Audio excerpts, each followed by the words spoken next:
Ito naman yung mga items na in-order ni ma'am na taga Northern Samar at merong taga Pasig City, merong Oriental Mindoro at Occidental Mindoro at meron ding General Santos City.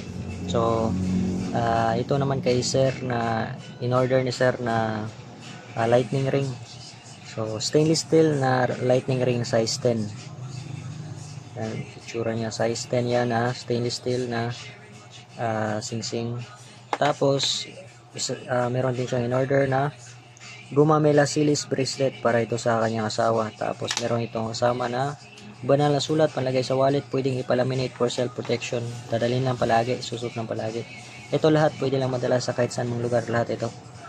Then ito naman order ito ni sir na taga General Santos City. Itong grapa na pampahid sa kanyang mga anting-anting, medalyon, mutya, singsing. Ang langis na mula rito ay papahid niya doon sa kanyang sundan ko lang siya na instructions, at kapag kalahati ng laman ng oil nito, dagdagan lang ulit para sumalin yung mga dating langis nito sa bago. So bibili lang ng virgin coconut oil sa butika at idadagdag rito pag kalahati na yung laman niya. So wag siya hayaang maubusan ng langis bago dagdagan, no? Tapos ito naman sa General Santos City ito. So mga ito isa lang may-ari nito, si sir. Tapos ito naman panlagay sa kanyang tindahan, lalagay lang sa drawer o lagayan ng pera o sa malapit sa lagayan ng pera o sa safe na lagayan sa isang tindahan. Nalagay ito sa tindahan ni sir. Tapos ito para ito kay sir, itong isa, at yung isa naman para kay ma'am, no, sa kanya asawa, sa General Santos City. At itong singsing naman na isa ay para ito sa ito Pasig.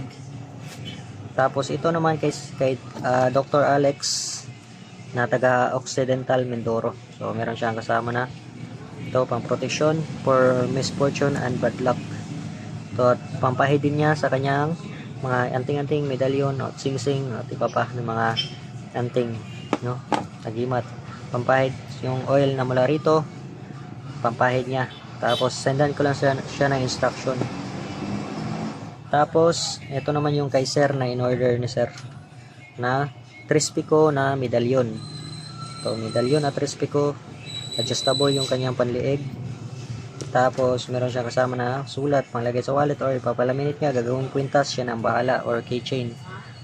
Yan kay sir na taga ang may-ari niyan ay taga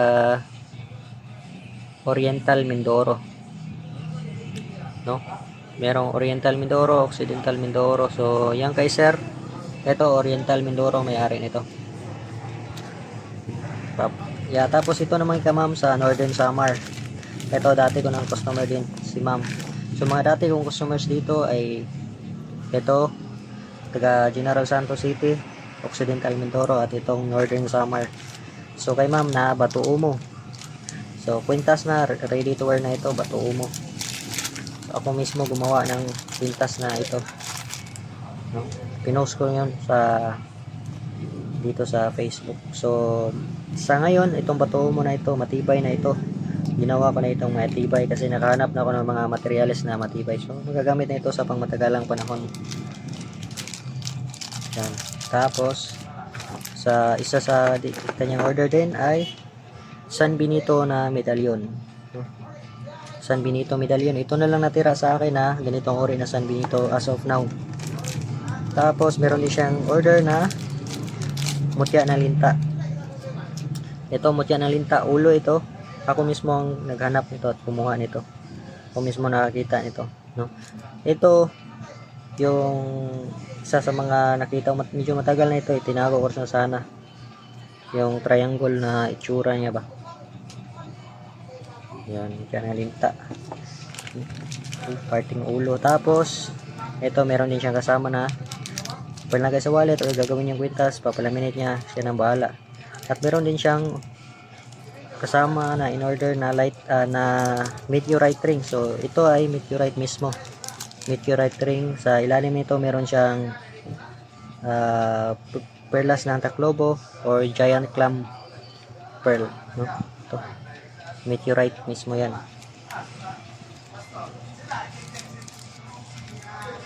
Tapos ito,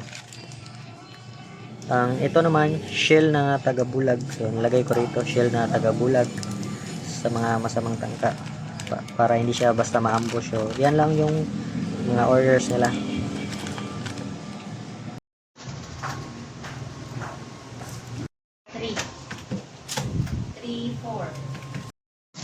Ang klaro na ano?